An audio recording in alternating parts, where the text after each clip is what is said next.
Assalamualaikum warahmatullahi wabarakatuh. Halo semuanya, perkenalkan nama saya Dinda Yufadilah. Saya merupakan mahasiswa dari Universitas Pancasakti Bekasi dengan NIM 28921700006 dengan mengambil program studi manajemen. Pada kesempatan kali ini, saya akan menjelaskan sedikit materi mata kuliah Artificial Intelligence yang diampu oleh Bapak Muhammad Rosidi. Pembahasan yang akan saya berikan sedikit tentang Artificial Intelligence secara umum. Langsung saja kita ke pembahasannya.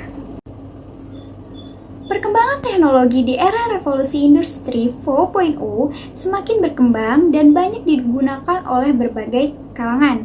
Dengan adanya penggunaan teknologi tersebut dapat membantu dalam setiap aktivitas manusia menjadi lebih efektif, efisien, dan optimal.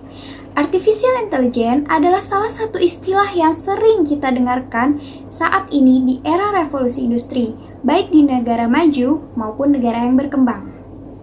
Tentunya, di berbagai negara bersaing dalam mengembangkan berbagai perangkat device yang lebih advance, serta dapat terotomasi secara nirkabel atau wireless.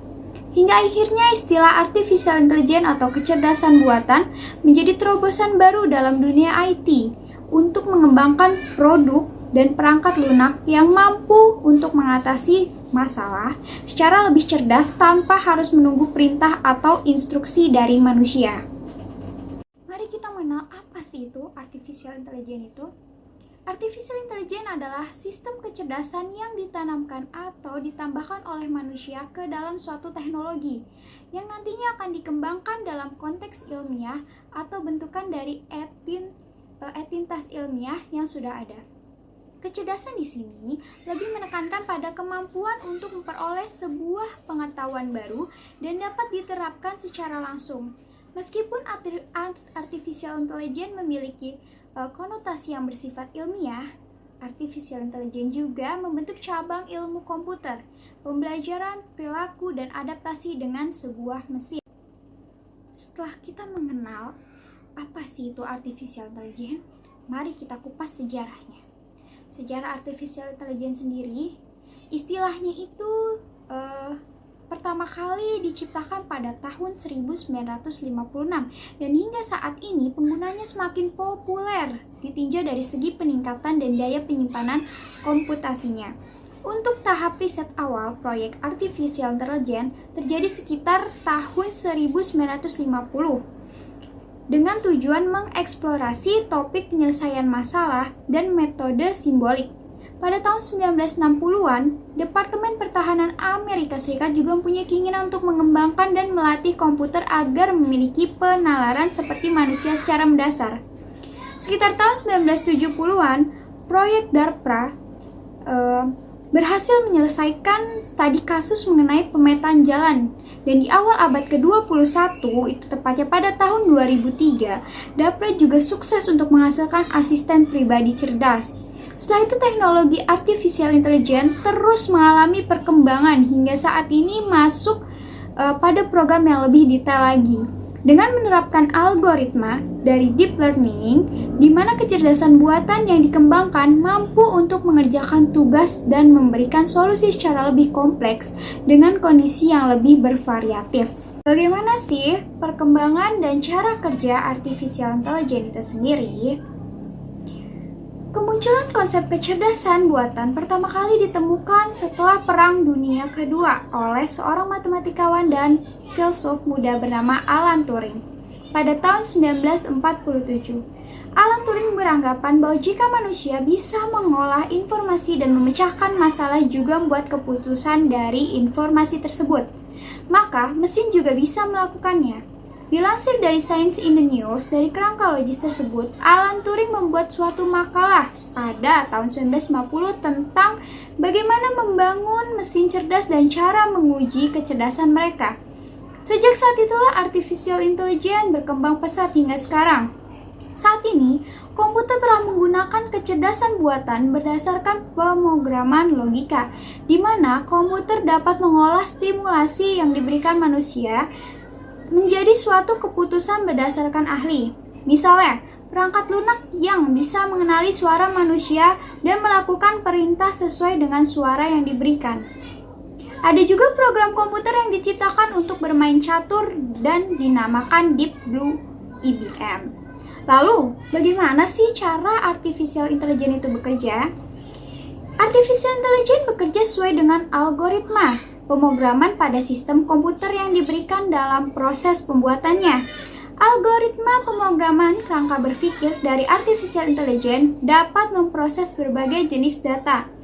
Dilansir dari Brookings, algoritma pemrograman artificial intelligence memerlukan data yang banyak dan kuat agar komputer dapat membedakan pola yang berguna.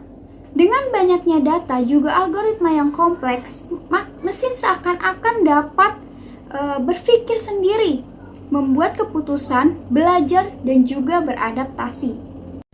Lalu, apa saja contoh penerapan artificial intelligence? Yang pertama itu ada asisten virtual. Terdapat banyak sekali contoh platform atau perangkat keras yang menyediakan teknologi berbasis asisten virtual. Misalnya saja Google Assistant, Amazon Alexa, Siri, dan lain-lain.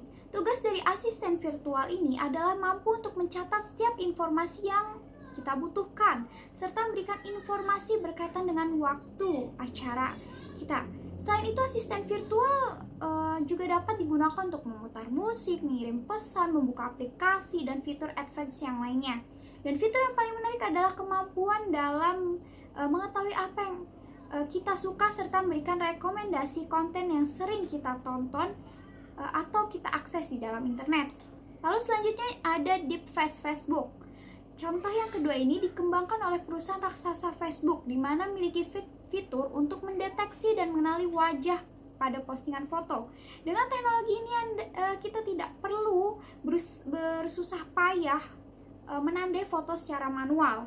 Artificial intelligence dapat mengenali wajah berdasarkan data yang berhasil diperoleh, yang mana dari rekomendasi atau saran ketika kita menyetujui sebuah foto yang berhasil diberi tanda.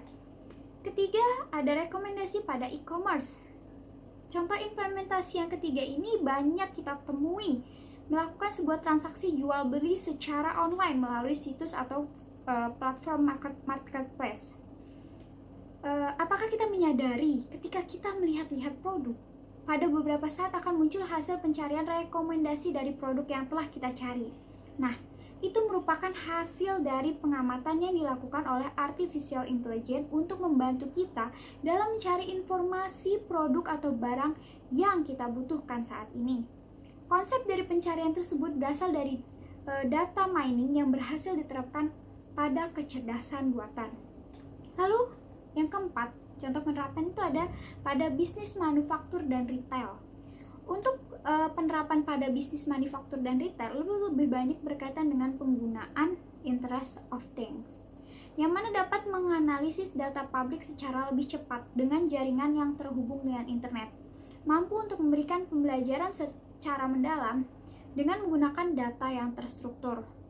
Untuk bisnis retail sendiri, artificial intelligence telah menyediakan kemampuan dalam bekerja secara virtual yang menawarkan hasil rekomendasi yang dipersonalisasi. Selain itu, juga mendiskusikan opsi pembelian dengan konsumen, pengelolaan stok, dan tata letak yang lebih optimal. Lalu, yang kelima ada layanan kesehatan dan perbankan. Dalam bidang kesehatan, artificial intelligence berperan dalam memberikan pengobatan dan pembacaan sinar X yang dipersonalisasikan. Asisten pribadi juga dapat berperan sebagai pengingat untuk selalu minum obat secara teratur serta berolahraga secara rutin. Terkait dengan bidang perbankan, juga dapat membantu dalam mengidentifikasi proses transaksi yang memungkinkan terjadinya tindakan penipuan serta dapat mengotomasi tugas dan pengelolaan data nasabah secara efisien. Lalu yang terakhir ada bidang robotika. Dari contoh yang terakhir ini, pengembangan dalam industri robot. Ternyata pengembangan robot lebih dikhususkan untuk membantu pekerjaan manusia, supaya lebih cepat dan optimal. Penerapan robotika juga telah diimplementasikan ke dalam pembuatan jalur perakitan untuk produksi mobil oleh NASA, yang membantu memindahkan objek besar di luar negeri atau di luar angkasa maksudnya. Setelah tadi kita tahu penerapan artificial intelligence itu buat apa saja, pasti ada manfaat dong dari artificial intelligence itu sendiri. Yang pertama, untuk mengotomasi pembelajaran secara berulang melalui data. Artificial intelligence dapat melakukan otomasi untuk menangani tugas yang lebih kompleks dan bervolume tinggi, serta terkomputerisasi dengan andal tanpa mengalami suatu kelelahan, yang mana akan sangat berbeda dengan proses otomasi yang dilakukan pada perangkat keras untuk menggerakkan robot. Yang kedua, untuk menambahkan kecerdasan. Pada sebagian besar kasus, artificial intelligence tidak dijual secara terpisah, namun lebih kepada dikembangkan dalam sebuah produk untuk meningkatkan sisi fungsionalitas dan kredibilitas perangkat tersebut. Contoh dari penerapan ini seperti asisten virtual untuk membantu dan menjadwalkan memenuhi setiap kebutuhan dari manusia sesuai dengan fitur yang dimilikinya. Yang ketiga, dapat beradaptasi melalui algoritma progresif. Untuk artificial intelligence sendiri telah menemukan struktur dan keteraturan data yang lebih diolah sehingga menghasilkan algoritma yang lebih terampil dan cerdas. Jadi dengan bantuan bahasa pemrograman yang dibuat oleh pengembang, artificial intelligence mampu untuk mengajarkan sendiri produk yang telah terrekomendasi secara online. Manfaat yang keempat, artificial intelligence dapat menganalisis data lebih banyak. Proses analisa data dapat juga dilakukan dengan lebih baik menggunakan jaringan neural yang punya banyak lapisan tersembunyi. Dengan bantuan big data, maka mampu untuk menyimpan dan mengelola data lebih banyak dan cepat. Semakin banyak data yang diinput, maka semakin akurat juga model pembelajaran yang dilatih. Dan yang terakhir, memiliki keakuratan yang lebih optimal. Manfaat yang terakhir adalah mempunyai kekuatan yang lebih optimal dengan bantuan deep learning. Jadi, peran data akan sangat krusial dan menentukan dalam menciptakan keunggulan yang kompetitif. Lalu, dari perkembangan artificial intelligence zaman ini pasti ada dampaknya. Untuk dampak artificial intelligence sendiri itu memiliki banyak dampaknya. Yang pertama, dampak positifnya, pasti kita bahas positifnya dulu. Itu bisa meningkatkan efektivitas kerja. Sistem dengan kecerdasan buatan cenderung bekerja lebih cepat, akurat, dan minim kesalahan yang diakibatkan oleh kelelahan juga kecerobohan.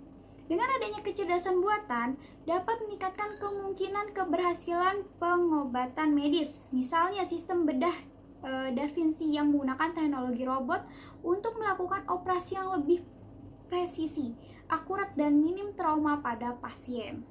Nah, ada juga nih dampak negatif dari artificial intelligence adalah perubahan besar yang ia timbulkan pada sistem kerja umat manusia, di mana banyak pekerjaan akan dilakukan oleh mesin dengan kecerdasan buatan. Dikhawatirkan menggeser tenaga kerja manusia dan menyebabkan pengangguran.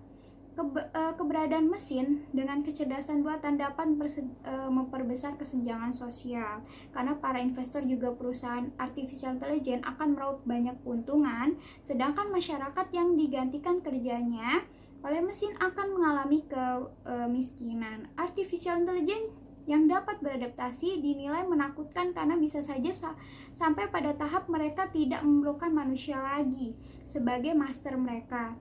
Dengan kata lain, mesin dengan kecerdasan bisa saja mengabaikan perintah maupun kontrol yang diberikan manusia dan berjalan sesuai kehendaknya sendiri. Facebook bahkan telah menghentikan eksperimen artificial intelligence ketika kedua robot bernama Alice dan Bob mulai saling berbicara dengan bahasa sendiri yang tidak bisa dipahami oleh para ilmuwan. Begitulah dampak negatif dan positif dari artificial intelligence. Baik, sekian pembahasan artificial intelligence secara umum dari saya. Mungkin ada kurang dan lebihnya, saya mohon maaf. Semoga apa yang saya sampaikan bisa bermanfaat bagi yang menonton. Kalau ada salah-salah kata, salah-salah pembahasan, saya mohon maaf. Kurang lebihnya sekian dan terima kasih. Wassalamualaikum warahmatullahi wabarakatuh. Sampai jumpa di lain kesempatan.